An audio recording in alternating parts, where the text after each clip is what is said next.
Dobrze, super. Dzień dobry Państwu.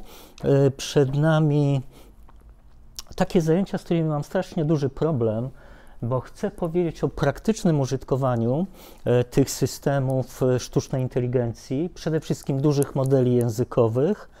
Natomiast problem polega na tym, że mamy niesamowitą dynamikę, jeśli chodzi o ten rozwój tych narzędzi i produktów, więc obawiam się, że wszystko, co powiem dzisiaj, może być już nieaktualne w przeciągu roku, dlatego staram się unikać mówienia o konkretnych narzędziach, bo tu dynamikę mamy niesamowitą.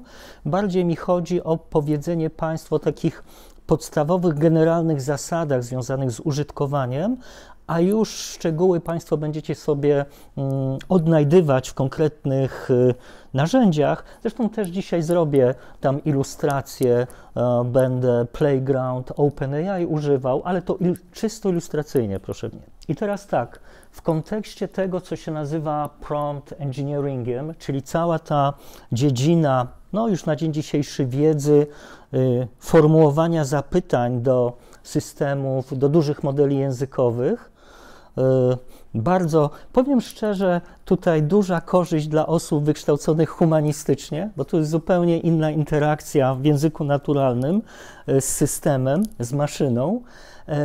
I tutaj tak, w kontekście naszych zajęć, to bardzo istotne jest po pierwsze zrozumienie tego, że jeśli my formułujemy jakieś zapytanie, to model, przepraszam za wszystkie te antropomorfizmy, tak? Czyli model próbuje zrozumieć, o co my pytamy. Czyli bardzo istotny jest ten tekst też w znaczeniu, co my piszemy i jaka jest długość tego tekstu. Czyli Państwo zawsze, jak będziecie korzystać z tych modeli, musicie jakby zwrócić uwagę na coś, co się nazywa to context window, czyli ta długość, ile my możemy faktycznie wpisać wyrazów, aby dobrze wyrazić kontekst. Czyli Państwo pamiętacie, na przykład jak dawałem ten przykład z tym kretem, no to póki my nie powiemy, w jakim kontekście my mówimy o tym krecie, no to możemy mieć co najmniej 3 kompletnie kosmiczne różne interpretacje, więc ważnym zagadnieniem jest ta ilość, ta długość okna kontekstowego, czyli to, co tak faktycznie wpada do tej vector space, do tej bazy wektorowej, że nadaje odpowiednie znaczenie temu, co chcemy uzyskać z systemu. To jest liczone w tokenach, tak? Proszę pamiętać, że token to jest zwykle krótsze, to jest tam w zależności od podejścia, ale jest zwykle krótsze od słowa. I powiem tak, pierwotnie jak pracowano na tych takich ograniczonych liczbach tokenów, tak jak tutaj widzicie, powiedzmy te 4096, no to jest coś, co warto brać jakby pod uwagę. Natomiast na dzień dzisiejszy te długości tych okien kontekstowych są, tak jak Państwo tu widzicie, w tych, na przykład w tym Cloud z Antropika 200 000 tokenów, no to już są olbrzymie w cudzysłowie pojemności. Przykładowo Bielik w wersji 2.3 okno kontekstowe ma 32 000 tokenów, co możemy zgrubnie przeliczyć na 19 000 słów w języku polskim. To jest orientacyjnie 50 stron formatu A4. No to jest tak, jakaś taka mała książeczka. To proszę zwrócić uwagę, czyli my możemy w ramach tego okna kontekstowego nie tylko wrzucić nasze zapytanie, ale też na przykład tekst, który chcemy przeanalizować. To jest bardzo sensowne działanie. Zresztą wrócę do tego, jak to się robi i w jakich architekturach to się objawia, ale to jest coś, na co należy zwrócić uwagę. Czyli pierwsze, ile my tych słów wpisujemy. I druga rzecz, to też Państwo bardzo na to wyczulam, żeby w odpowiedni sposób formułować zapytania. Jest kilka jakby podejść, jak to robić. To podejście RTF, czy to podejście TAG, ale powiedzmy to podejście RTF jest takie moim zdaniem najbardziej jakby zarysowuje taki najszerszy jakby poziom zrozumienia, jak formułować poprawnie zapytania. Czyli poprawne zapytanie to jest zawsze tak, nadanie roli, czyli żeby ten system zrozumiał, w jakiej roli występuje. Tak? Proszę zwrócić uwagę na przykład ten kontekst, jaki my teraz mamy, że ja jestem tutaj profesorem, który wykłada, to ja w ogóle nawet tego nie musiałem jakby wypowiedzieć, już żeście ten kontekst złapali. Natomiast zwróćcie uwagę, ta maszyna kompletnie nie ma pojęcia, kto do niej mówi, o co chodzi. To jest tak, jakby was zbudzić w środku nocy, kompletnie nie wiecie, co się dzieje, i nagle ktoś wam zadaje pytanie. Aha, to muszę zrozumieć, aha, to się tutaj, jestem w tym miejscu, aha, w domu, albo nie, gdzieś wyjechałem, jestem w hotelu. Kto mnie pyta w ogóle, tak, o co chodzi? Tak, więc zwróćcie uwagę, że to trzeba tą rolę nadać. Czyli to musi być klarownie zdefiniowana rola, potem mamy zadanie do wykonania i na końcu w jakim formacie ma być odpowiedź. To też jest super ważne, powiem szczerze. Oczywiście jak nie wprowadzicie, nie wiem, roli i formatu i tylko sformułujecie zadanie, on sobie poradzi. Tylko że on musi w cudzysłowie wymyśleć sobie, w jakim kontekście on odpowiada i jak wam ułożyć tą odpowiedź. Czyli ma te setki tysięcy tych zapytań już przeżył, więc jakieś tam domysły będą na ten temat. Ale jeśli my nie zadajemy zapytania na zasadzie tam jakiegoś takiego szybkiego przeszukiwania, znaczy przeszukiwanie to jest złe słowo, ale jakiegoś takiego szybkiego uzyskania odpowiedzi, to powinniśmy klarownie, tak jak tutaj jest ten przykład, jako specjalista od mediów społecznościowych i promocji, jakie masz zadanie? Napisz post na LinkedIn, aby zaprezentować nowe osiągnięcia firmy. W jakim formacie? Format wyjściowy, czysty tekst zawierający jakieś emocjony i hasztagi branżowe. Aha, no bo to ma być post na LinkedIn, czyli powiedzmy, że bo ten format jest taki, no bym powiedział, moim zdaniem dość wątpliwy, ale zakładam, że mówimy tutaj o generowaniu jakiegoś postu. Więc to jest super ważna rzecz, żeby o tym pamiętać. Czyli zwróćcie uwagę, poprawny prompt do takiego dużego modelu językowego, jejku, to jest czasami pół strony A4. Takiego, bym powiedział, zdefiniowania w ogóle, co my chcemy uzyskać. Czyli takie, bym powiedział, poprawne korzystanie z tych systemów, tak, jeśli chcemy uzyskać adekwatną odpowiedź, zminimalizować tam ryzyko jakichś halucynacji, problemów, tego wymaga. I no nie wiem, na ile sobie jesteście Państwo w stanie wyobrazić, ale jak ja patrzę na taki prompt, to staram sobie w cudzysłowie wyobrazić tą przestrzeń, te kilkadziesiąt tysięcy wymiarów słów, gdzie proszę zwrócić uwagę, ta rola, zadanie i format jakoś w tej przestrzeni to te kilkanaście zdań umiejscawia, tak, żeby on potem wyłapał odpowiednią odpowiedź, żeby szukał tego najbardziej prawdopodobnego pierwszego, drugiego, trzeciego tokena. Więc to jest super ważne, tak bym powiedział, tak jak z tym kretem pokazywałem przy tym mechanizmie atencji, tak, żeby on jakby wiedział, aha, to jest przestrzeń kret jako zwierzę, tak, no to już. Aha, jestem nauczycielem w szkole podstawowej. Aha, jestem, nie wiem, mam wykład jako profesor biologii na uniwersytecie. To zwróćcie uwagę, że w zupełnie innym klimacie na przykład będzie odpowiedź prowadzona. To on musi jakby, nawigując w tej przestrzeni słów, znaleźć tą odpowiednie miejsce, tak? Więc to z tego wynika. To z tego wynika. Natomiast faktem jest, że ludzie w tym kontekście robią takie żałosne antropomorfizmy, że ja nawet byłem zaskoczony, że ludzie mają takie poczucie, że tam jest jakiś byt, jakaś osoba po drugiej stronie i jej trzeba tak tłumaczyć. A to, wiecie, to wynika po prostu z tej, bym powiedział, charakterystyki tej przestrzeni wektorowej. Natomiast, tak mówiąc szczerze, wejście w ten klimat, że muszę komuś dobrze wytłumaczyć kontekst i jaką chcę uzyskać odpowiedź, żeby uzyskać poprawną odpowiedź, to jest dobre myślenie. I proszę zwrócić uwagę, że humaniści, którzy korzystają z tych systemów, kompletnie nie mają pojęcia o tym, co myśmy tutaj na tym wykładzie mówili i traktują to po prostu, te duże modele językowe, jako jakiś byt, który jest jakąś osobą, jakąś taką próbą kreacji człowieka i po prostu wchodzę w taką konwersację. No tak, paradoksalnie tutaj ten styl myślenia o tym pomaga na dobre zbudowanie prompta, tak, bez dwóch zdań. To jest jakby ten aspekt. I teraz tak, ja tam w tych ostatnich 3 latach widziałem multum książek na ten temat, jakichś YouTube'ów, natomiast 2 takie rzeczy, które Państwu gorąco polecam, absolutnie najlepsze 2 dokumenty, jakie znalazłem, tylko tak uwaga, nagrywam to w maju 2025. Tutaj jest dokument sprzed roku, ale super, ten Prompting Guide 101, on jest tam przez tą grupę z Google'a, z Gemini napisany, fantastyczny. Taki prosty, zdroworozsądkowy, dużo grafik i taki, bym powiedział, super profesjonalny podręcznik do tego prompt engineeringu, no to jest ten na Kaggle, tak, tam w tym środowisku ten Lee Bunstra popełnił taki bardzo profesjonalny tekst, tak, więc warto na to zwrócić uwagę jako takie, no nie wiem, adekwatne rekomendacje, jak się w tym odnaleźć.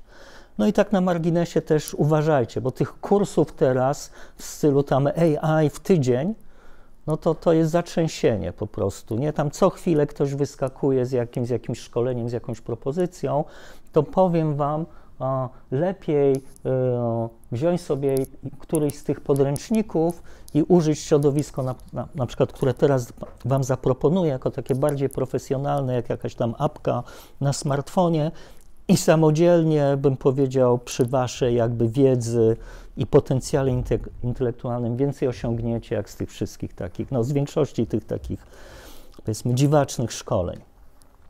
Następna rzecz, na którą chciałbym zwrócić uwagę w kontekście formułowania zapytań do dużych modeli językowych, to zwróćcie uwagę, że tam jak mówimy o tym takim podstawowym podejściu, tym rola, zadanie, format, to te systemy lubią, żeby im powiedzieć, w jakim formacie powinna być odpowiedź, a jeszcze lepiej, żeby im dać przykład poprawnych odpowiedzi, w jaki sposób on powinien odpowiadać.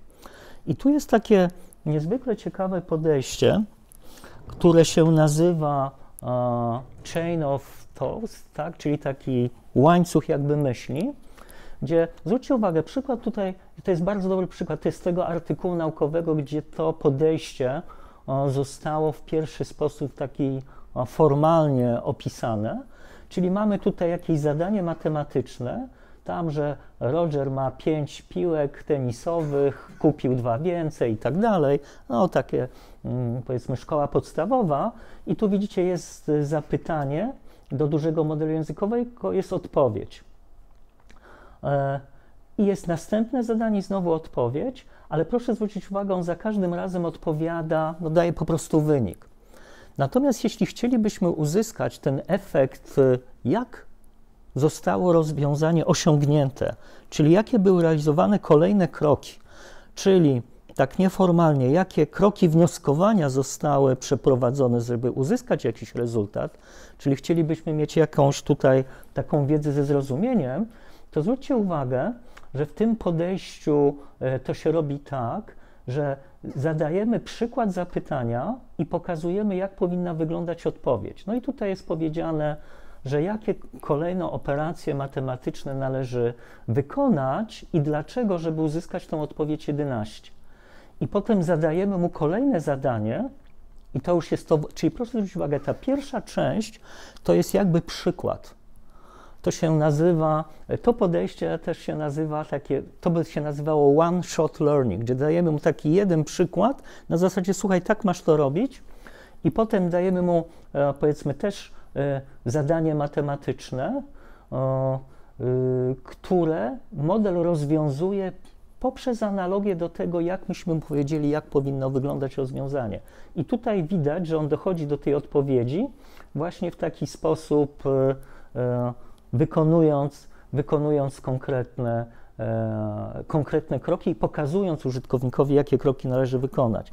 Więc to jest jedno z tych takich podejść też pokazujących trochę, jak to funkcjonuje, ten mechanizm jakby zadaniowania takiego modelu językowego, ale te modele językowe uwielbiają to. Czyli na przykład jakbyście mieli zadanie, no takie jak ja mogę mieć, tak, przed egzaminem, że biorę jakąś swoją książkę i wygeneruję mi 10 zapytań testowych, do każdego pytania daj 4 odpowiedzi, 1 poprawna, to model to wykona w sposób poprawny, najlepiej jak mu dam przykład.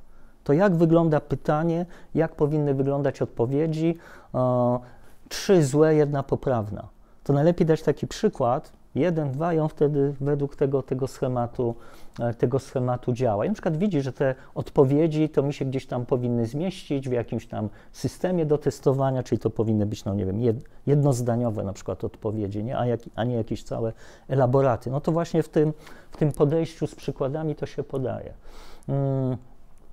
No tak, czyli tak, jedna z takich, bym powiedział, bardzo intrygujących technik, które pozwalają nam jakby głębiej zrozumieć odpowiedź systemu.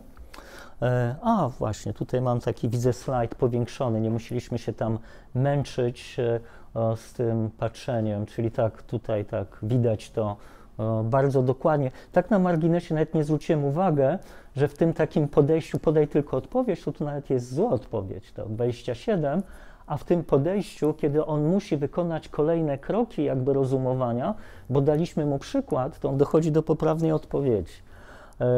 Tak, czyli osiągnięcie tego rezultatu poprzez te takie exemplar-based prompts, czyli te prompty z przykładami that illustrate the reasoning process, tak, które ilustrują ten proces wnioskowania. Ok, dobrze, to tu mamy taką wersję bardziej klarowną.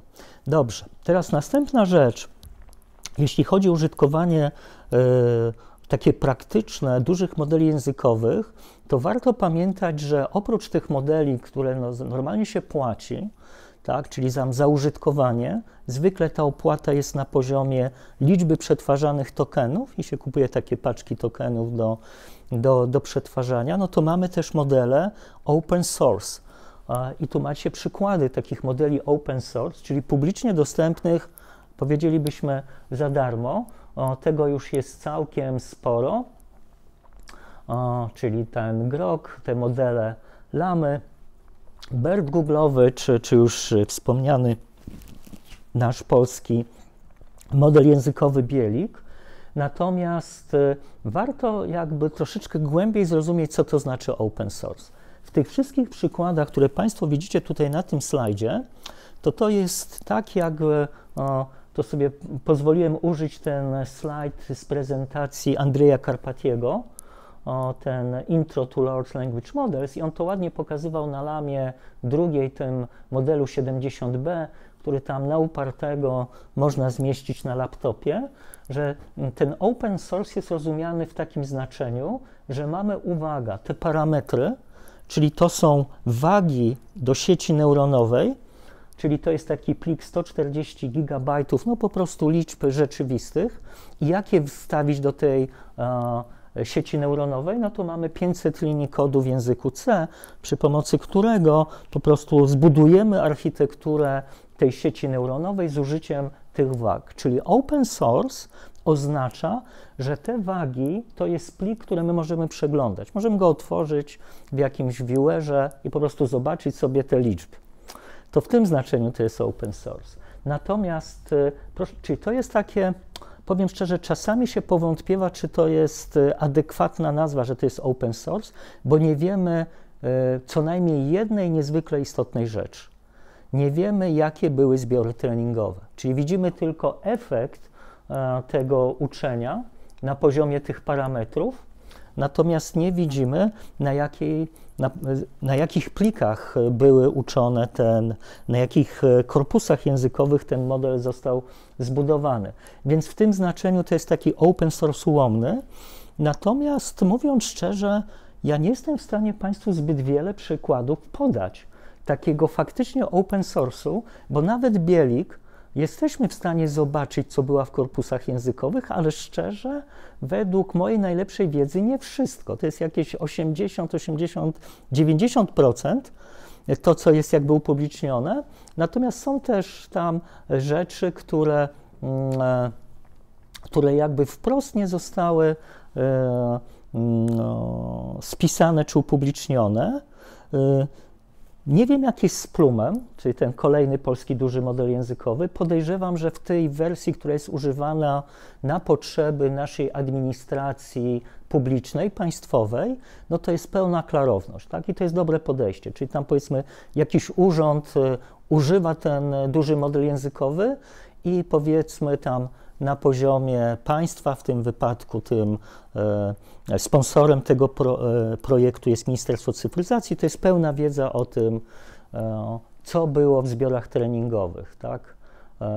Czyli przynajmniej na poziomie tych użytkowników tego systemu jest, powiedzmy, wiedza. I tak na marginesie Plum jest też w tej wersji takiej open source, że widzimy wagi, i tej wersji takiej zamkniętej na potrzeby sektora publicznego. No to tak to wygląda, jeśli chodzi o te open source'y, i tutaj jest super ważna rzecz, tak? No bo po co nam ten open source, tak? Oczywiście super to wygląda, jak Państwo z laptopem jedziecie gdzieś autobusem, włączacie, otwieracie sobie ten swój laptop i tam macie jakby bez żadnego połączenia ze światem wewnętrznym dostęp do jakiegoś modelu językowego i spokojnie po odpowiedniej kwantyzacji można faktycznie takie modele, kilkanaście miliardów parametrów zmieścić na taki laptop. Natomiast generalnie to jest dla mnie super ważne, żebyście Państwo wiedzieli, że tak na poziomie przedsiębiorstwa to my możemy na dwa sposoby korzystać z tych modeli. Możemy być w tej podejściu,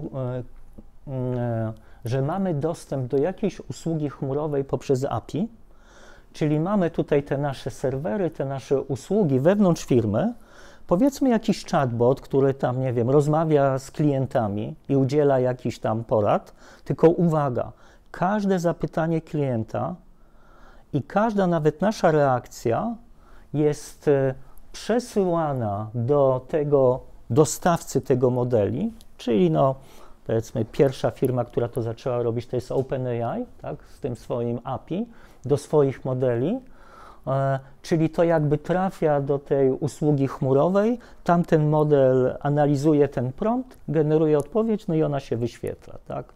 No i powiedzmy tam jakiś pracownik, nie wiem, wykorzystuje to, a być może nawet sobie trudno wyobrazić, że to bezpośrednio do klienta trafiało, ale podejrzewam, że też być może są takie firmy, które nawet w takim podejściu to stosują. Czyli z czym mamy problem? A mianowicie z tym, że po pierwsze jesteśmy skazani tego zewnętrznego dostawcę, tak, czyli tutaj zakładamy jakąś stabilność tego łącza i zachowanie ciągłości działania tego typu usługi jest jakby tutaj uwarunkowane tą umową z tym dostawcą, jego stabilnością, tak, tą rzetelnością tej firmy. Ale to, co tak naprawdę jest najbardziej istotne, co bym powiedział, wiele firm rezygnuje z tego podejścia, to jest to, że wiele dokumentów, rozmów, materiałów, plików, które są przetwarzane, są po prostu dokumentami sensytywnymi. Na przykład mogą zawierać jakieś dane osobowe klientów w przypadku banku, powiedzmy jakieś umowy z klientami. No to co, chcielibyśmy teraz, nie wiem, zrobić analizę takiej umowy, zrobić jakieś streszczenie, jakieś wyłapanie, jakąś identyfikację najważniejszych punktów w tej umowie, albo mamy jakąś reklamację od klienta, gdzie tam się pojawiają jego, nie wiem, informacje o koncie, jak się nazywa, powiedzmy tego typu rzeczy, no to wysłanie czegoś takiego do firmy zewnętrznej, no to tu już bym powiedział, jesteśmy na granicy, a nawet złamania prawa o ochronie danych osobowych. Więc bym powiedział, to podejście zaczyna być bardzo, bardzo, bardzo wątpliwe, chociaż nie ukrywam, wielu dostawców próbuje tam tworzyć te prywatne chmury i tam stara się, bym powiedział, jakby zapewnić prywatność, odpowiedni poziom zabezpieczenia tej komunikacji. Ale generalnie w wielu przypadkach to jest absolutnie niedopuszczalny sposób działania, czyli alternatywą jest architektura on-premise, gdzie sobie stawiam wewnętrznie, tylko uwaga, muszę zrobić inwestycje w ten hardware cały, w te karty GPU. i mogę sobie ściągnąć taki model Bielika, Pluma, Lama, tak, w zależności od kontekstu i korzystać z tego wewnątrz firmy. No to wiele firm wykorzystuje to podejście. Sektor bankowy jest tym bardzo zainteresowany. Nie, że to jest, bym powiedział, łatwiejsze technologiczne, bo wcale nie, bo tu trzeba mieć dużo teraz takich kompetencji, żeby w ogóle utrzymywać to całe środowisko wewnątrz. No i to są czasami poważne inwestycje tutaj w ten sprzęt na tym poziomie. Natomiast jest to uzasadnione tym sensytywnością tych dokumentów, które się przetwarza, tak? I czasami brak zaufania do tego dostawcy zewnętrznego, no bo mam nadzieję, że to dla Państwa nie jest tajemnicą, że każda konwersacja z czatem GPT de facto rozbudowuje ich zbiory treningowe, czyli jest rejestrowana. My się jakby tam w tle zgadzamy na to, że wszystko, co tam im przekazujemy, od razu jest przez nich przetwarzane, więc w wielu przypadkach jest to absolutnie nieakceptowalne podejście, stąd olbrzymia zainteresowanie tymi architekturami on-premise. No i tutaj oczywiście, co my możemy wrzucić? No nie wrzucimy tu żadnego modelu OpenAI, bo to oni tego nie sprzedają, nie ujawniają tej wiedzy, czyli tutaj nam trafią te modele open source, czyli to, co Państwo widzieliście tutaj na tej liście, tak? Czyli to, bym powiedział, coś z tego. No i nie ukrywam, że na przykład te modele Lamy w wersji 3. czy 4., tak jak w tym momencie czasu, o którym ja teraz mówię, no to są naprawdę bardzo, bardzo dobre modele. Natomiast co to znaczy bardzo dobry model, to też musimy jeszcze do tego wrócić, bo to nie zdefiniowaliśmy de facto tego. Natomiast zanim do tego przejdę, to te architektury on-premise przede wszystkim wykorzystują takie podejście, które się nazywa Retrieval Augmented Generation, które polega na tym, że często jest taka sytuacja, że my pracujemy na jakichś plikach, które są związane, no powiedzmy, z jakąś, bym powiedział, obszarem, dziedziną, która nas interesuje. No w biznesie to mogą być jakieś dokumenty związane z controllingiem, ze sprawozdawczością finansową, czy w systemach CRM jakieś informacje o klientach, czy informacje o dostawcach i tak dalej, czy jakieś nawet dokumenty związane tam z wewnętrznymi szkoleniami, to proszę zwrócić uwagę, że w ramach tych architektur, i zwróćcie uwagę, i mówię tu o dokumentach, które nie występują w zbiorach treningowych. Nigdy żadna z tych firm w ogóle nie miała szans, nie wiem, jakiegoś tam naszego wewnętrznego regulaminu z firmy, jakiejś tam polityki bezpieczeństwa mieć, no bo to jest dokument jakby wewnętrzny, który nigdy nie został upubliczniony.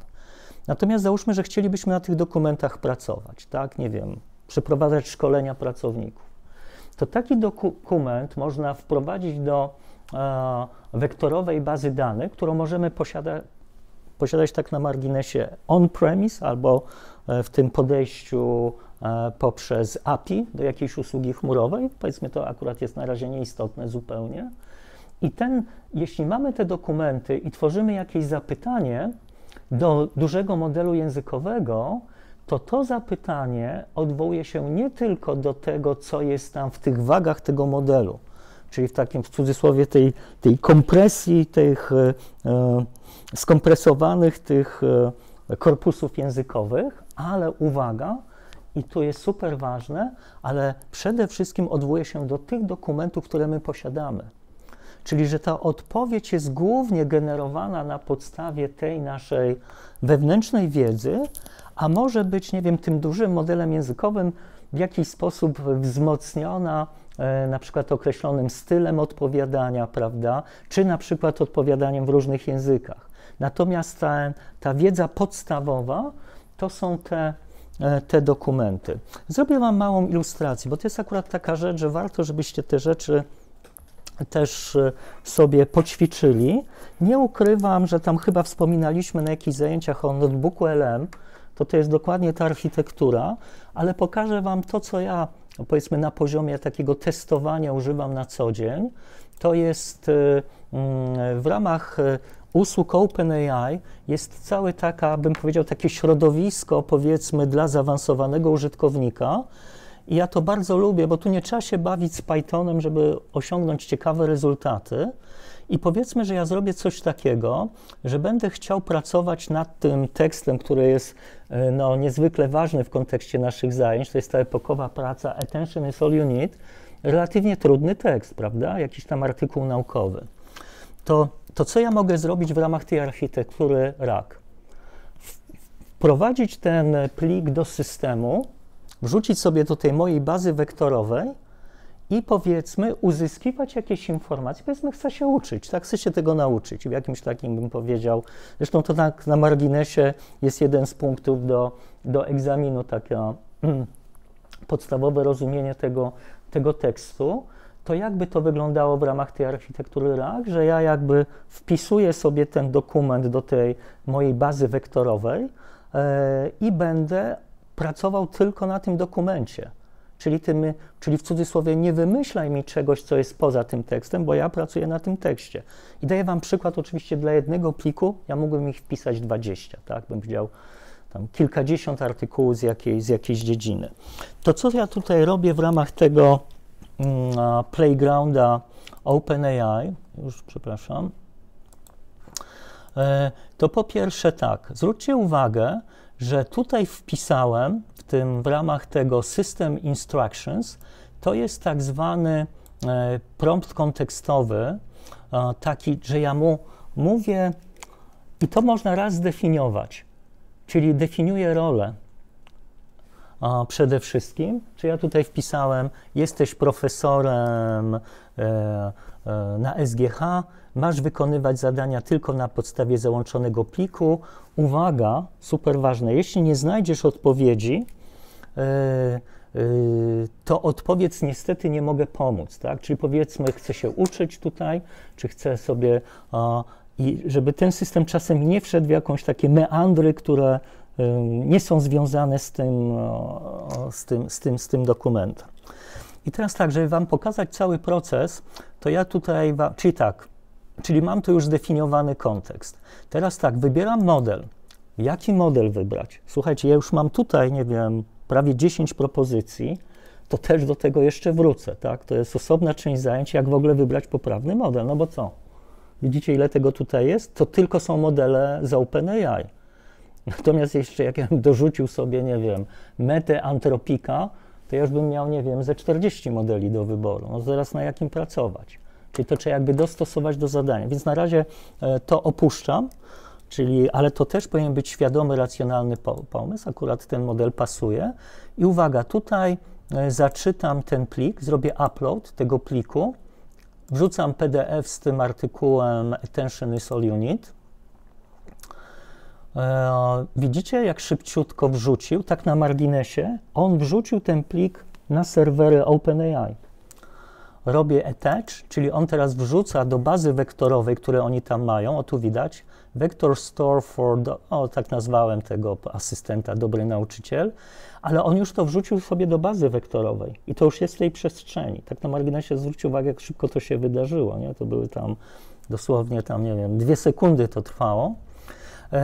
Czyli tak, jest zdefiniowany kontekst, wiemy na jakim modelu pracujemy i wiemy na jakim pliku i tu jeszcze ten file search, powiem szczerze, ja nawet nie musiałem tak dokładnie tego promptu systemowego pisać, bo ten file search, jak on jest tutaj włączony, to faktycznie ten model w ramach tej architektury RAG głównie się koncentruje na tym pliku.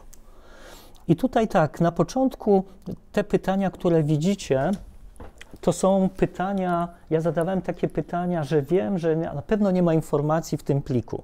Czyli zadałem zapytanie, jakie są informacje o bateriach, tylko zwróćcie uwagę, już kontekst jest narzucony, tak? No to niestety nie mogę pomóc. Zresztą zwróciliście uwagę, że ja tam nawet mu opisałem, jak powinien odpowiadać, kiedy nie wie. Zapytałem, jaka pogoda była wczoraj, no to też niestety nie mogę pomóc. I to jest super, bo zwróćcie uwagę, że w momencie, kiedy on by nie miał tego ograniczenia, to on by mógł tutaj nagle zacząć halucynować, jaka była wczoraj pogoda, a tak na marginesie, jakbyście zadali to zapytanie na swoich apkach w smartfonie, to wiecie, jak on by na to jakby odpowiedział na pytanie o wczorajszą pogodę? on robi automatycznie function calling i robi search. Czyli po prostu widzi, że powiedzmy, to nie jest łatwe, widzę, że nie wiem, ale wyszukałby informacji o wczorajszej pogodzie i by wyświetlił. Natomiast zwróćcie uwagę, w tym podejściu ja nie chcę wyszukiwania w internecie, ja nie chcę, żebyś mi tam, nie wiem, w cudzysłowie grzebał się w tym, co miałeś w korpusach, w zbiorach treningowych. Ja chcę, żebyś pracował na tym pliku. A jeśli czegoś nie wiesz, wprost mi mów. No i tak. No dobrze, no to teraz zróbmy coś, co byśmy chcieli jakby faktycznie osiągnąć. Ja sobie tu przygotowałem ten prompt, czyli dokonaj streszczenia w 3 zdaniach, czyli daję mu zadanie, bo kontekst już mam zdefiniowany, i daję mu format, czyli żeby on każde zdanie wyróżnił w taki sposób, że tam 1, 2, 3, może jeszcze zróbmy w 3 krótkich zdaniach, dobrze? Cokolwiek to znaczy. W 3 zdaniach, ok, już napiszę krótkich, chociaż warto by zdefiniować, co to znaczy krótkie zdanie.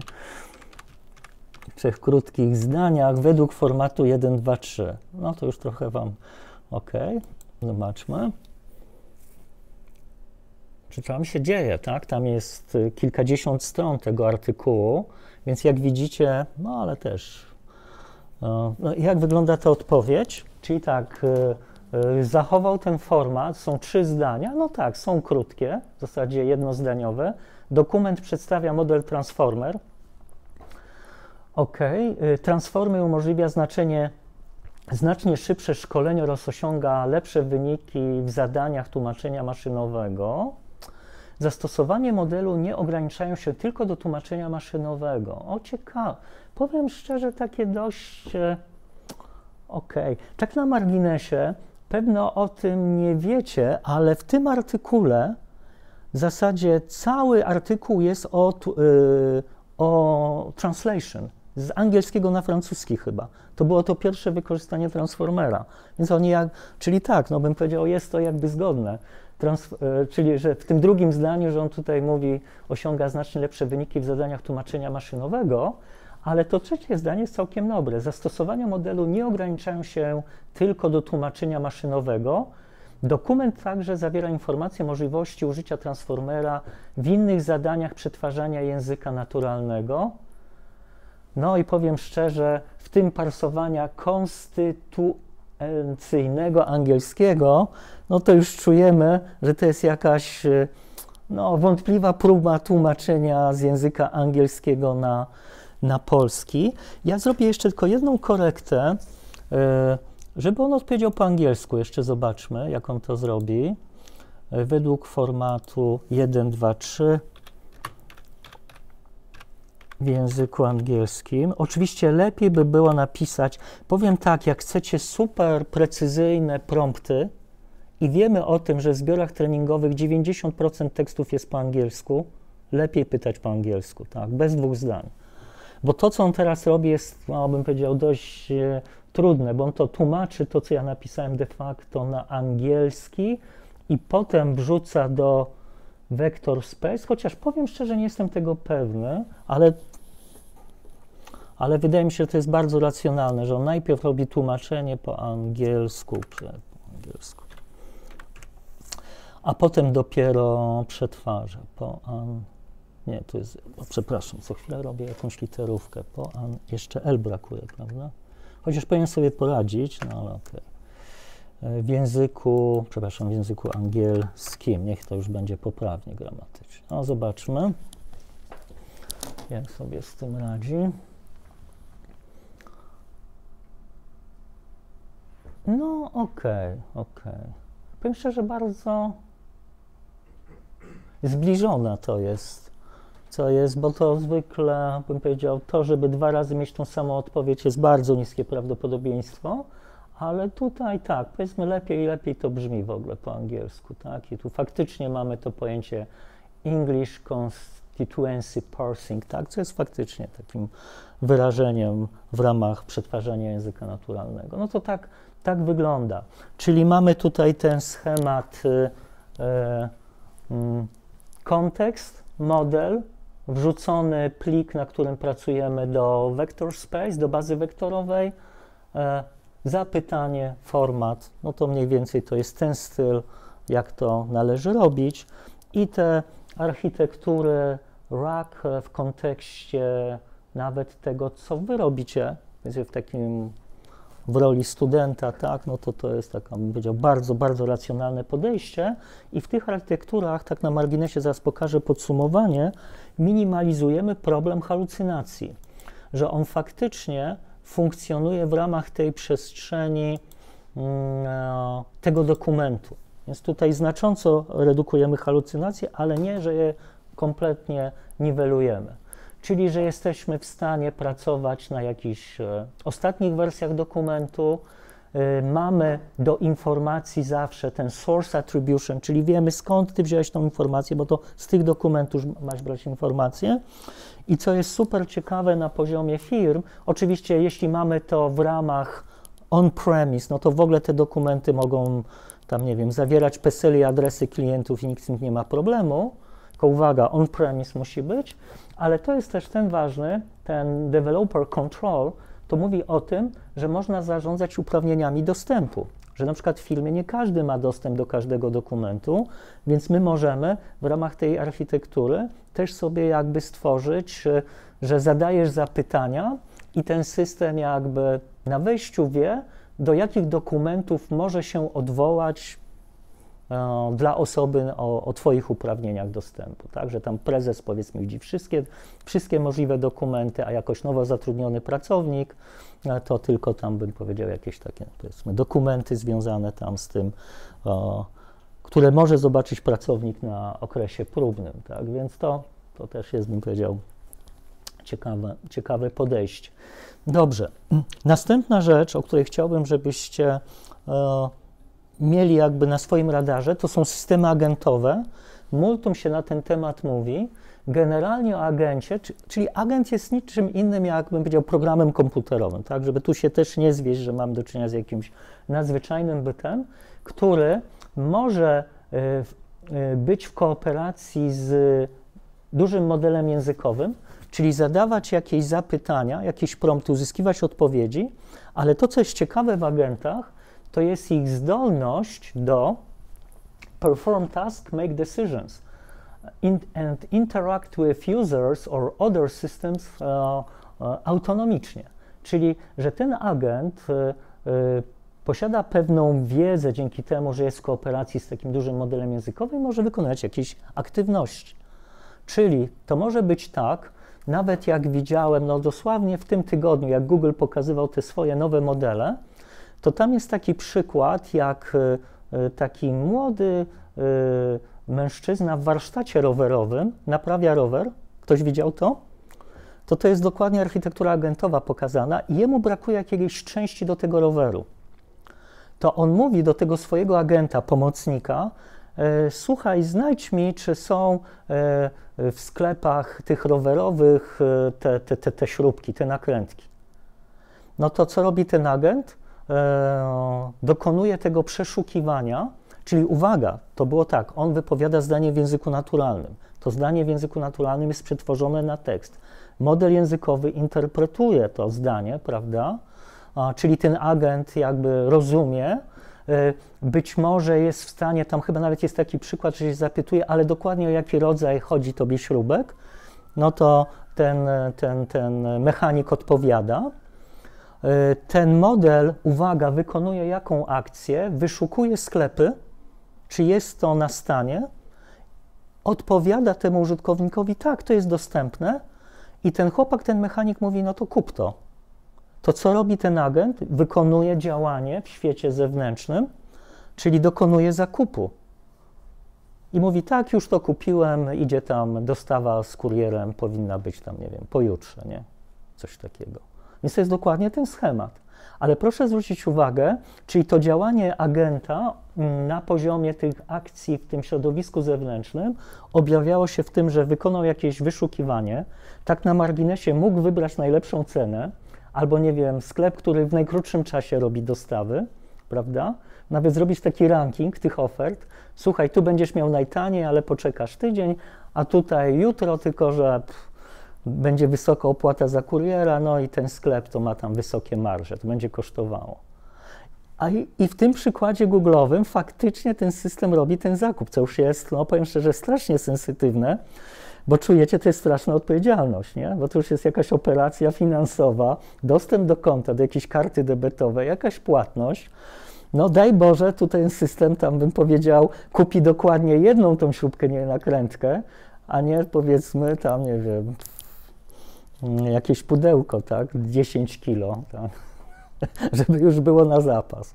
Ja powiem szczerze, ja bym strasznie z tym uważał, bo tu naprawdę można sobie zrobić, podejrzewam, olbrzymi kłopot, tak, znając naturę działania tych systemów i to, że tak, czy może się pomylić? Oczywiście, że się może pomylić i dla niego 1 czy 100 nie stanowi żadnej różnicy, nie? Więc tak, to są tego typu systemy. Taki bardzo dobry przykład, jaki mam, tak już zupełnie w skrócie, to pokazuje, że na przykład rozwój nauki, tu jest taki przykład w kontekście pracy nad jakimiś nowymi substancjami chemicznymi, jest taki, że taki agent może jakby przygotować cały plan eksperymentów na podstawie jakichś tam artykułów naukowych, aktualnych badań w danym obszarze i wykonać samodzielnie eksperymenty, czyli ma dostęp do jakiegoś laboratorium z odpowiednim tam instrumentarium, żeby różne, nie wiem, substancje, prawda, mieszać, przetwarzać i tak dalej. I uwaga, osiąga jakiś wynik, czyli dostaje jakiś feedback, tak, ta substancja spełnia jakieś kryteria postawione na wejściu bądź nie, i ponowić ten cykl eksperymentów. Czyli tutaj mówimy o takim, no, wirtualne laboratorium to nie jest adekwatne podejście. Mówimy o takim agencie, takim w rodzaju naukowca, który wykonuje w rzeczywistym środowisku w sposób autonomiczny eksperymenty, czyli przygotowuje plan tych eksperymentów, stawia jakieś hipotezy, przeprowadza eksperyment i potwierdza te hipotezy bądź falsyfikuje, prawda? Więc tak, no powiem szczerze, to robi wrażenie i podejrzewam, że w tym obszarze, tak jak pamiętacie na tym wykładzie z biznesu, to jak powątpiewałem, co my mamy takiego strasznie innowacyjnego,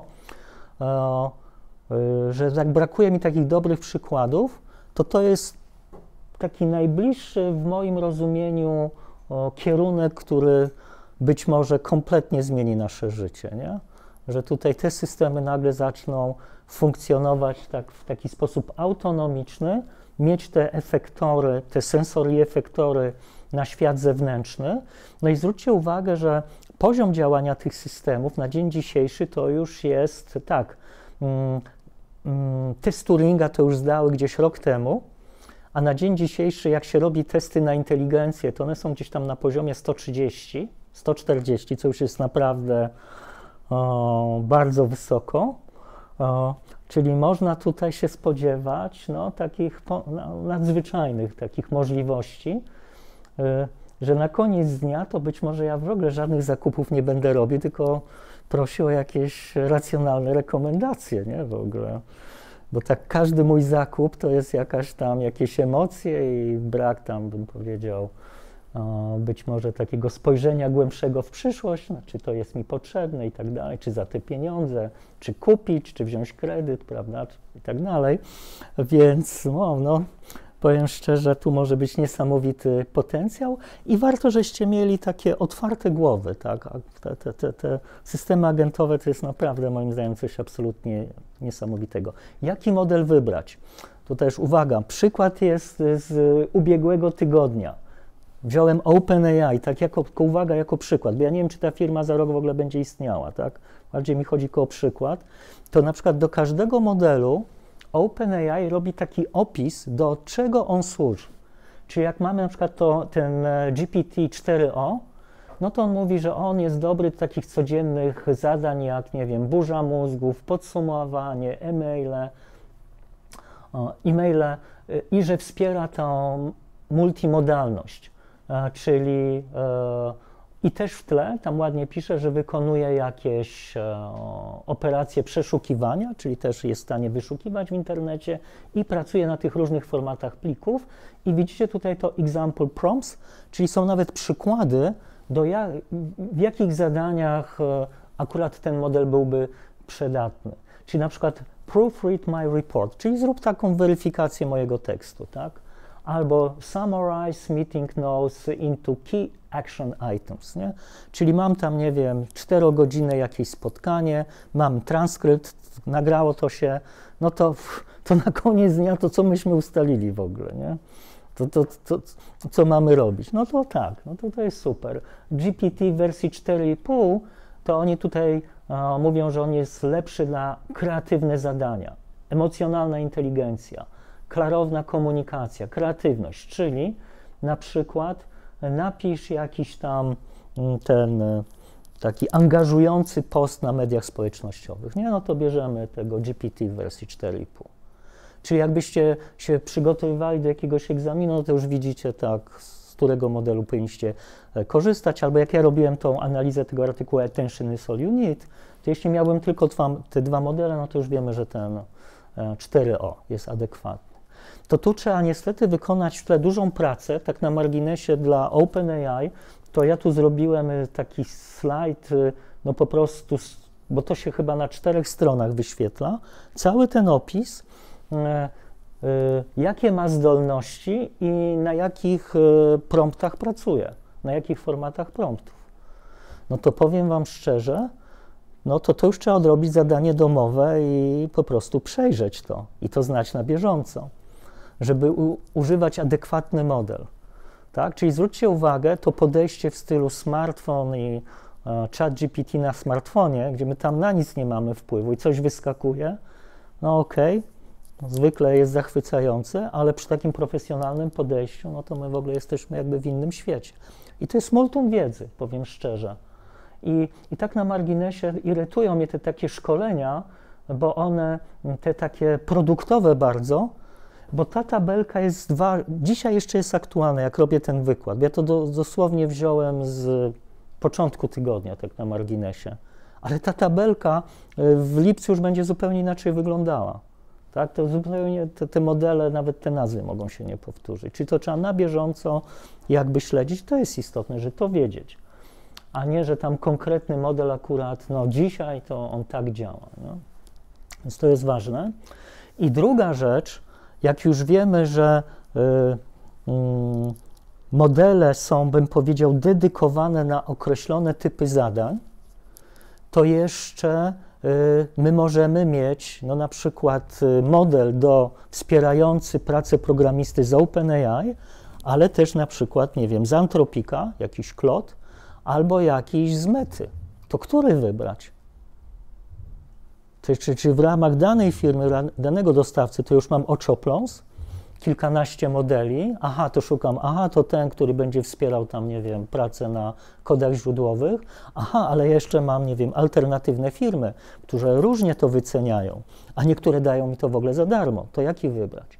No to tutaj mamy całe zagadnienie związane z benchmarkingiem i ten benchmarking może się jakby być na 2 poziomach. Może być taka ocena subiektywna użytkownika i taka, nazwijmy to, obiektywna, oparta o jakieś testy. Ale ta ocena użytkownika to jest niesamowicie ciekawe zagadnienie, bo nie wiem, czy słyszeliście o Chatbot Arenie. To jest jeden z takich, bym powiedział, serwisów, gdzie społeczność jakby poprzez konkurs decyduje, jaki model jest najbardziej adekwatny. Ta Chatbot Arena to polega na tym i tworzy takie leaderboard, czyli takie te rankingi najlepszych modeli, ale na jakiej podstawie? No wygląda to w ten sposób, że jak wejdziecie, koniecznie zróbcie takie testy, tak? Ja już nie mam czasu na tym zajęciu, ale to jest bardzo pouczające. To powiedzmy, to działa w ten sposób, że jako użytkownik ten system prosi mnie, zadaj swoje pytanie. I ja zadaję to pytanie i powiem szczerze, zrobiłem coś takiego, trochę myśląc o was, powiedzmy, będziecie szczęśliwymi absolwentami, mam nadzieję już niedługo, jesteś absolwentem SGH, podaj maturzyście jeden istotny powód studiowania w Szkole Głównej Handlowej, odpowiedz jednym zdaniem. I teraz to podejście polega na tym, że ja zadaję to pytanie i losowo ten leaderboard, ta arena LM wybiera z tych modeli, które są zarejestrowane dwóm modelom daje to samo moje zapytanie i ja mam ocenić, który jest lepszy. Czyli w tle mamy tysiące tych takich subiektywnych ocen użytkowników, który model jest lepszy. Natomiast powiem szczerze, jak on dobiera te modele, czy któreś preferuje, to do końca nie wiem. Natomiast nie ukrywam, że wiele firm się bardzo tym przejmuje, więc nie wiem, czy tam jakiegoś ukrytego sponsoringu nie ma, ale to zostawmy. Załóżmy, że to jest taki czysty, losowy mechanizm. I tu widzicie dwie odpowiedzi. Powiem szczerze, obie te odpowiedzi takie są dla mnie dość wątpliwe. Ja je obie, bo co ja mogę zrobić? Powiedzieć, że odpowiedź A jest lepsza od odpowiedzi B, odwrotnie. Mogę powiedzieć, że dwie są super i mogę powiedzieć, że dwie są słabe. I powiem szczerze, jak to zobaczyłem, no to takie, powiem, no nie zrobiło to na mnie wrażenia, takie myślałem, no powiedzmy gwarantuje dostęp do wybitnej kadry akademickiej. Aha, to tak, to może powinienem faktycznie być może ten model A, ale przyznam wam się, obie odpowiedzi takie są dla mnie słabe trochę. Ale jak to wygląda w praktyce, że nie wiem, kto jak odpowiadał. Daję tą moją ocenę i wtedy się dowiaduję, co oceniłem.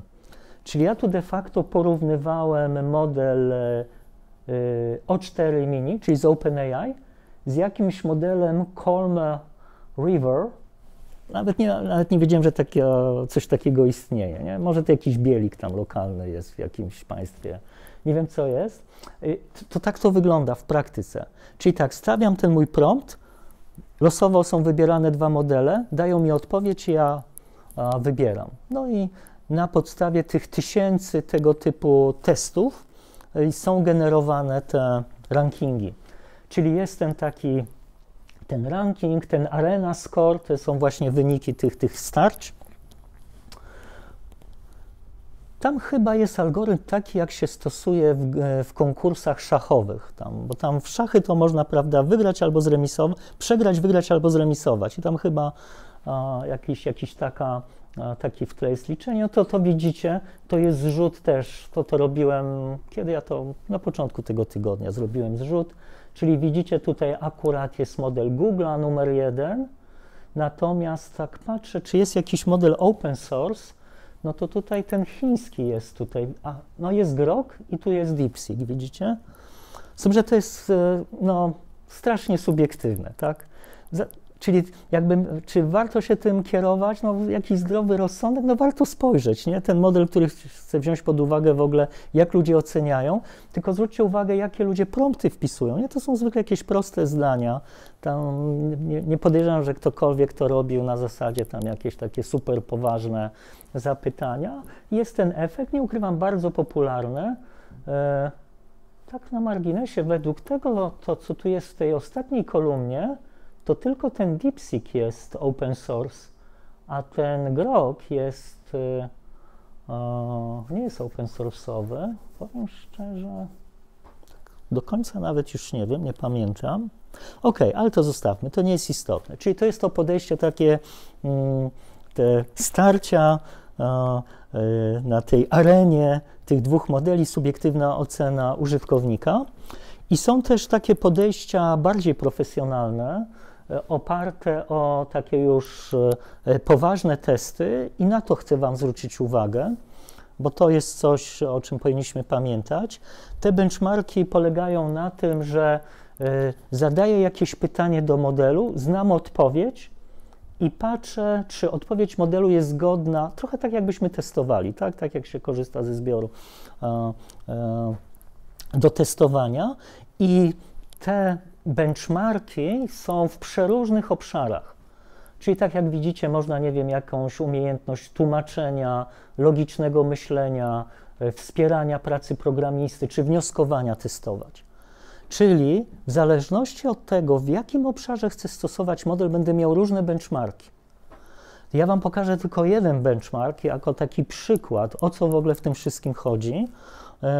Natomiast dobrzeście mieli taką świadomość, że tu w zasadzie do określonego zadania wybieramy jakiś specjalistyczny benchmark. Więc wziąłem tutaj akurat ten modele z Anthropica.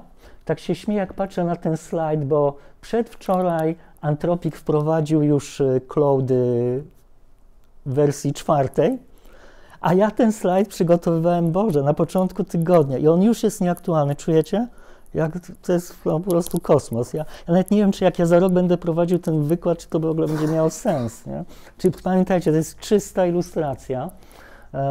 I tutaj macie na przykład, że widzimy te modele Anthropica w porównaniu do modeli OpenAI i Gemini, czyli Google'a.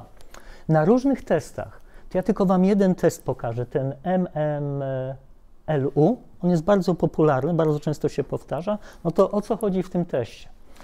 Tak na marginesie ten test, proszę zapamiętajcie, on jest tak zwany 5-shot, czyli powiem, co to znaczy. To jest chyba nawet gdzieś zapisane, chyba nie, tu nie jest nawet to wspomniane, ale to jest ważne, żeby też wiedzieć, że on jest na zasadzie, to 5-shot, pamiętacie, już użyłem tego pojęcia, czyli musimy 5 razy dać przykład, jak się odpowiada na pytanie, żeby ten kolejny raz to już mu powiedzieć, aha, no to teraz masz pytanie, to odpowiedz. Czyli to jest takie, bym powiedział, dawanie mu tych przykładów, jak powinny wyglądać odpowiedzi. Czyli na przykład takie zero shot, co podejrzewam najczęściej robicie, to jest where no examples are given, czyli nie dajemy mu żadnych przykładów, jak powinna wyglądać odpowiedź, tylko próbuj. No. A tu jest to, że 5 razy i dopiero ten kolejny to jest już właściwe pytanie. I na czym polega ten Massive Multitask Language Understanding? To jest taki test opracowany w Stanach Zjednoczonych, który zawiera, uwaga, pytania, tak jak widzicie tam na górze, i 4 możliwe odpowiedzi, czy normalnie taki test zamknięty z jedną odpowiedzią prawidłową. I to są pytania w 57 różnych obszarach dziedzinowych, tam włączając, nie wiem, te nauki ścisłe, nauki społeczne i tak dalej. Czyli to są takie testy, on jest tam silnie inspirowane, nawet nie wiem, czy nie wprost to są te pytania, które tam się w Stanach Zjednoczonych zdaje, jak się chce na określony kierunek studiów dostać. Nie? Tam są różne takie testy typu SAT i to podejrzewam jest stąd jakby ta inspiracja tego testu, ale ten zespół badawczy, który stworzył ten test, zresztą to jest opisane w takim artykule naukowym, Measuring Massive Multitask Language Understanding, to jest ta grupa badawcza z Uniwersytetu Berkeley, i oni opracowali ten test, tak? Czyli mamy i powiem szczerze, brakuje mi tej informacji, ale tych pytań jest kilkaset. W tych 50 różnych obszarach i tak te pytania wyglądają, czyli model językowy dostaje na wejściu pytanie z tymi 4 propozycjami odpowiedzi i ma wybrać właściwą odpowiedź. Czyli na przykład model językowy mówi, a ta odpowiedź C jest właściwa, a my wiemy, jaka jest odpowiedź właściwa, prawda? No i w ten sposób jesteśmy w stanie sprawdzić taką, bym powiedział, potencjał tego modelu w zakresie wiedzy w tych 57 obszarach. No to tak możecie tam sobie, ja powiem szczerze, nad tym wydawało mi się, że jestem super dobry z fizyki, przynajmniej byłem, ale tu potrzebowałem się chwilę zastanowić. To jest akurat pytanie z fizyki na takiej zasadzie, że masz piłkę i jak tą piłkę pchniesz w dół, to z jakim przyspieszeniem ona będzie tam spadała, nie? No to możecie się ewentualnie zastanowić. Są 4 odpowiedzi, nie? Tutaj. No właśnie, i tu jest zaznaczona poprawna odpowiedź. I tak zacząłem powątpiewać, czy ja bym tak odpowiedział. No dobrze, ale to zostawmy, to się nie będę kompromitował. A tym bym powiedział moją deterioracją wiedzy z fizyki. Dobrze, tak to wygląda. Czyli widzicie, bardzo fajnie to jest zrobione, bo jesteśmy łatwo w stanie przetestować ten model. Jaki jest problem z tym testem? Czy jest możliwe, ten test jest publiczny, czyli zwróćcie uwagę, można nauczyć model rozwiązywać ten test? No i tu się pojawia kosmiczny problem. Dlatego, że w momencie, kiedy te testy są publicznie dostępne, to wielu tych producentów, tych dużych modeli językowych, Nie ma najmniejszego problemu, żeby nauczyć ten model językowy tego testu i powiem szczerze, to, że te wyniki oni tutaj pokazują takie, że są tam 86%, prawda? Aha, tu jest ten 5-shot, tak na marginesie nie zwróciłem. Czyli daje 5 pytań przykładowych, prawda? Pokazuje, jak masz odpowiadać. Czyli wybierasz jako odpowiedź tylko A, B, C albo D, tak ma wyglądać odpowiedź. I wtedy jest łatwo, bym powiedział, wykonać tą weryfikację modelu. No to tutaj no nieuczciwy jakby producent takiego modelu może tutaj spokojnie to wywindować, prawda, bardzo wysoko. Dlatego też są robione benchmarki na zbiorach testowych, których nie są ujawniane. Bo proszę zwrócić uwagę, ten test jest w stanie zrobić ten dostawca tego modelu.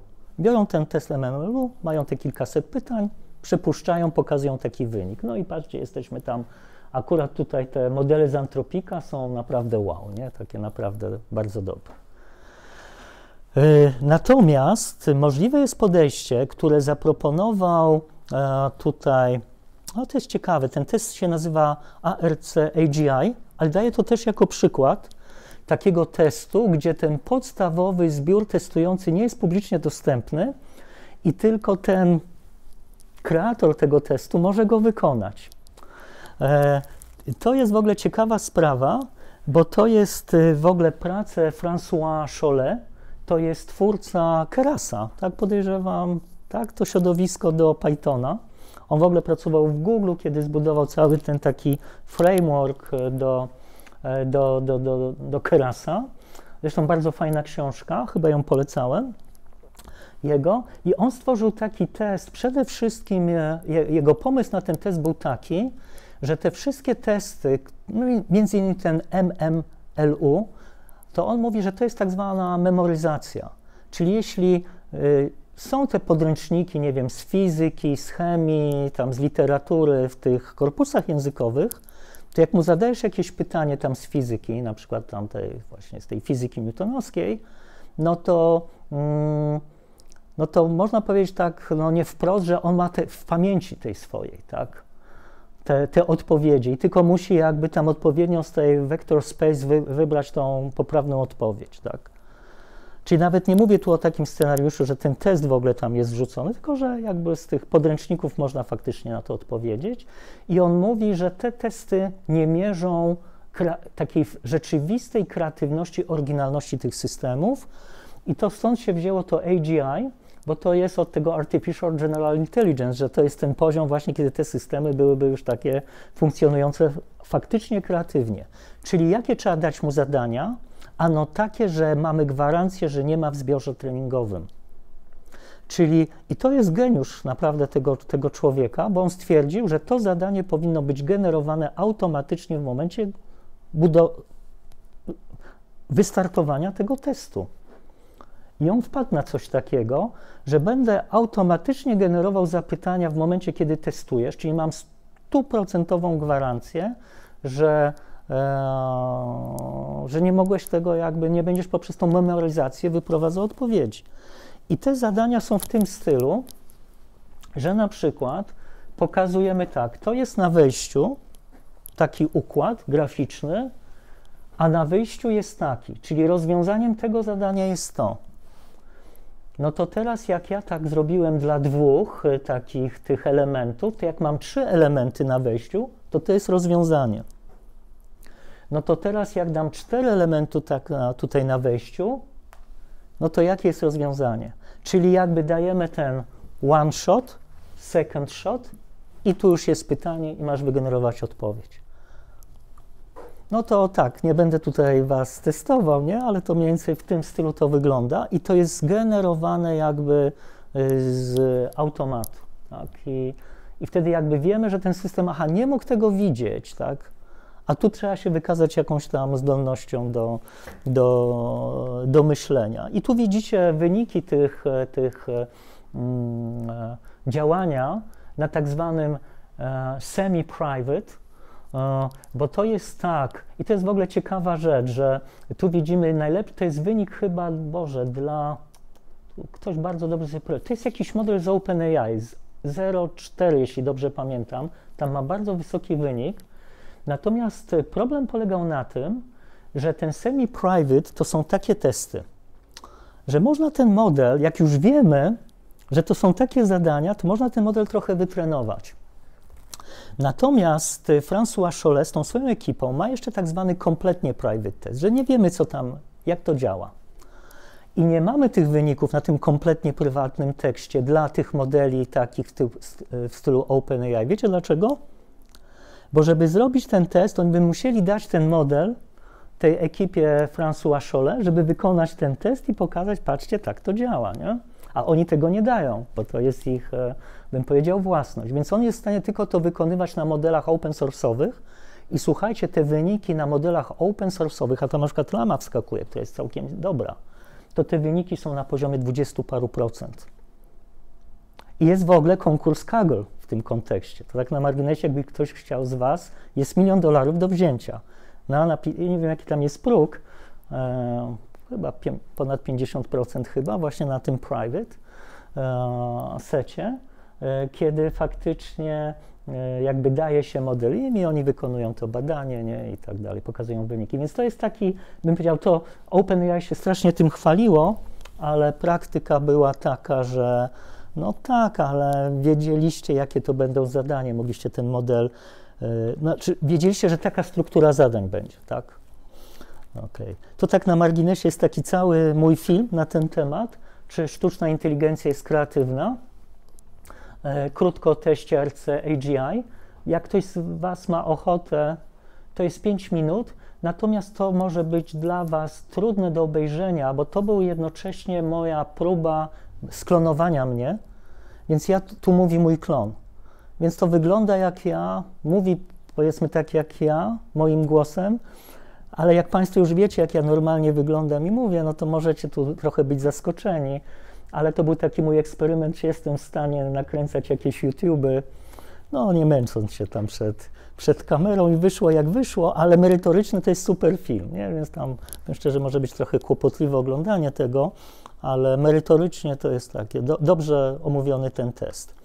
Dobrze, i takie wyzwania praktyczne, to ja tak dzisiaj krótko tylko 2 rzeczy i do tego jeszcze być może wrócimy za tydzień, ale tak, na pewno po pierwsze chciałbym Wam niesamowicie zarekomendować tą książkę Ethan Mollick, Cointelligence, fantastyczna książka, taka bardzo zdroworozsądkowa, gdzie on mówi, tak, dzieje się ważna zmiana w naszej rzeczywistości i nie powinniśmy być obojętni, powinniśmy się tego uczyć i mieć swoją wiedzę, swoje rozumienie tego, jak to działa. Więc w tym kontekście mi się ona bardzo podoba, bo on mówi tak, dostrzegam, bym powiedział, niesamowitą zmianę, deprecjonuje i to mnie zdobył. W pierwszym rozdziale mówi, nie mówmy o tym, że ta sztuczna inteligencja zaraz przejmie kontrolę nad ludzkością, bo to tylko jakby zaciemnia obraz tego, co się dzieje, nie? I wprowadza niepotrzebny stan przestraszenia czy jakiegoś takiej nadzwyczajności. On mówi, mnie to w ogóle nie interesuje. Od strony naszego funkcjonowania, gospodarki, biznesu, naszego życia jest fundamentalna zmiana i warto rozpoznać. On tu daje szereg różnych takich jakby takich dobrych rekomendacji, jak się zmierzyć z tą wielką zmianą, jaką obserwujemy, rewolucyjną, bez 2 zdań. I opisuje taką jedną rzecz, która mi się bardzo, znaczy dużo ciekawych rzeczy opisuje, ale w kontekście użytkowania tych systemów, na to chciałbym zwrócić uwagę, on to nazywa zasypianie za kierownicą. I to jest taki efekt, że jeśli my zadajemy zapytania, powiedzmy tak jak macie na smartfonie, podejrzewam, jakiś tam ChatGPT, i te odpowiedzi są generalnie w porządku, prawda? Tam, powiedzmy, tych halucynacji już nie ma zbyt wiele. Jeśli nie zadajemy jakichś głupich zagadek w stylu, ile jest tam, nie wiem, liter R w wyrazie rower, czy coś w tym stylu, no to faktycznie te modele mają problem z takimi zadaniami. No to tylko normalnie zadajemy jakieś zapytania, to on bardzo dobrze odpowiada. Odpowiada zachwycająco. I Mollick mówi, że jest takie zjawisko, że jeśli wchodzimy w jakąś konwersację z takim systemem, a uwaga, to jest konwersacja w języku naturalnym, czy od razu nam się kreuje takie poczucie, że tam jest jakaś osobowość, jakiś byt osobowy po drugiej stronie, to on mówi, że jest strasznie niebezpieczny ten taki efekt, że my tracimy czujność, a my nie mamy gwarancji 100 dobrych odpowiedzi, 101 może być halucynacją. Nie? I tutaj nagle się pojawia ten taki element, bym powiedział, gubienia tego zagrożenia. I ostatnia już rzecz, to tak nazwałem tą taką deterioracja krytycznego myślenia, to jest całe takie badanie zrobione całkiem niedawno, gdzie proszono o wykonywanie takich zadań. Ta grupa badawcza robiła różne takie zadania, które wymagały intelektu. To nie były jakieś takie proste zadania jak to call center, jak to pokazywałem na tym przykładzie z tego artykułu Generative AI at Work. Tutaj macie tą publikację, ale to jest takie coś, z czym chciałbym was jakby zostawić na tych dzisiejszych zajęciach, a mianowicie okazało się, że jeśli mamy taką sytuację, że ktoś jest, że generalnie traci się zdolność krytycznego myślenia w takiej relacji z tymi systemami, czyli, i to zwłaszcza dotyczy pracowników, którzy są jakby nie do końca profesjonalni albo nie mają długiego doświadczenia. To jest takie bardzo silne poleganie na odpowiedziach tego systemu i to jest powiązane z tym efektem zasypiania za kierownicą, ale takie poczucie w końcu, że po drugiej stronie mamy kogoś, w cudzysłowie, mądrzejszego i ja w zasadzie biorę te odpowiedzi i jakby nie dokonuję weryfikacji, czy one są prawdziwe, tak? No bo warto by sprawdzić, czy to faktycznie to występuje, czy to jest prawda, a to już jest koszt, to już wymaga jakiegoś czasu. Więc tu zaobserwowano właśnie takie bardzo trudne zjawisko właśnie z tym związane, że z jednej strony mamy ten wzrost efektywności, produktywności, ale jednocześnie przy tych wszystkich zagrożeniach ten taki spadek racjonalnego myślenia. I to jest niebezpieczne zjawisko, bo to w kontakcie z tymi systemami my faktycznie możemy jakby utracić taką, bym powiedział, naturalną, bym powiedział, sceptycyzm, który jest dobry w tym kontekście, tak? Czyli to krytyczne myślenie, jeśli byśmy potrafili to robić, co nie jest łatwe, co jest coraz trudniejsze, to umożliwia na wiarygodną ocenę wyników generowanych przez te systemy sztucznej inteligencji, umożliwia identyfikowanie informacji o niskiej jakości, nieścisłości oraz halucynacji, co powiem szczerze, dla takiej osoby tutaj nieroztropnej, to może być naprawdę katastroficzne. Interpretowanie wyników generatywnej sztucznej inteligencji ze świadomością ich potencjalnej stronniczości. Pamiętacie cały wykład, znaczy tam część wykładu na ten temat, jak silnie stronnicze są te systemy. I konstruktywne wykorzystanie, traktując wyniki z tych systemów jako punkt wyjścia, a nie końcowy rezultat. Ulepszając otrzymane wyniki poprzez własny krytyczny osąd. Wow, to mam nadzieję, że wy jako studenci SGH, jako absolwenci SGH, to powiem szczerze, bez tego, to my jako ludzkość to możemy naprawdę zacząć cofać się w rozwoju poważnie, nie? To jest takie absolutnie fundamentalne, nie? Że tam na koniec dnia mieć ten zdrowy rozsądek, to krytyczne myślenie, taki naturalny sceptycyzm. Okej, to tyle ode mnie, takich bym powiedział refleksji związanych z praktyką użytkowania. No i w takim razie powodzenia, tak? Powiem szczerze, wszystko przed wami. Rewolucja jest tak wielka, że wy ze swoimi dziećmi, wnukami będziecie mieli większy problem, jak wasi rodzice, wasi dziadkowie z wami, tak? Więc to, bym powiedział, naprawdę miejcie tutaj szacunek, bo tak na marginesie będziecie mieli gorzej, jeśli to tak będzie szybko się rozwijało. No dobrze, to tyle ode mnie w takim razie. Pięknie dziękuję.